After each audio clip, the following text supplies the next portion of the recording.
Europe 1. Le vrai faux, bonjour Géraldine Wassner. Bonjour Patrick, bonjour à tous. Et les aides sociales, le gouvernement cherche l'équilibre. Il n'y aura pas de coupe budgétaire pour les plus pauvres, a promis ce dimanche la ministre de la Santé Agnès Buzyn, mais une réorganisation. Le mot d'ordre, c'est l'efficacité. Certaines aides trop complexes n'aident plus à sortir de la précarité. C'est le cas du RSA, le revenu de solidarité active, diagnostic que partage le républicain Jean-François Copé.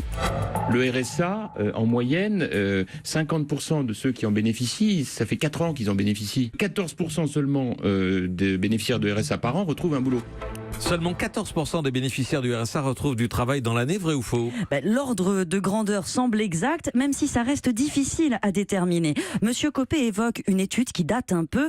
En 2014, la DARES avait calculé que 12% des bénéficiaires du RSA avaient retrouvé un emploi au cours de l'année précédente, tout en restant bénéficiaires de l'allocation. Le travail en question était donc très précaire et il rapportait moins que le montant du RSA qui est aujourd'hui de 550 €, une somme considérée comme un minimum de survie. La mesure du retour à un emploi réel est une notion délicate. On sait qu'un peu plus de 20% des bénéficiaires du RSA sortent du dispositif chaque année. Ils touchent plus aucun minima social.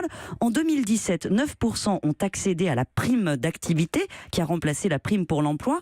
Mais les taux de retour au travail mesurés chaque mois sont difficiles à interpréter. 2,5% de l'ensemble des allocataires ont retrouvé un job chaque mois l'an dernier, donc 46 000 personnes tous les mois. Mais beaucoup se réinscrivent peu de temps après dans un jeu d'aller-retour les plus éloignés de l'emploi. C'est 2/3 de personnes qui sont au RSA depuis plus de 2 ans. Ils restent coincés. Justement, le gouvernement veut améliorer leur accompagnement.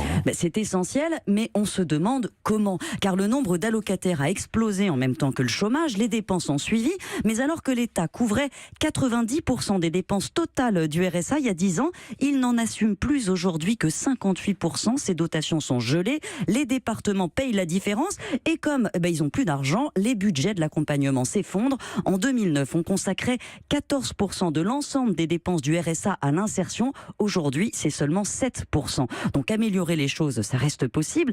Trop d'organismes s'occupent du suivi entre Pôle emploi, les départements, des associations. Il existe des lourdeurs administratives, mais à budget constant, on ne peut pas espérer bouleverser quoi que ce soit. Une grande partie de ce public cumule les handicaps de revenus, de santé, de mobilité, de formation. Il faudrait investir massivement pour les ramener vers l'emploi. Merci à vous Géraldine Wassner.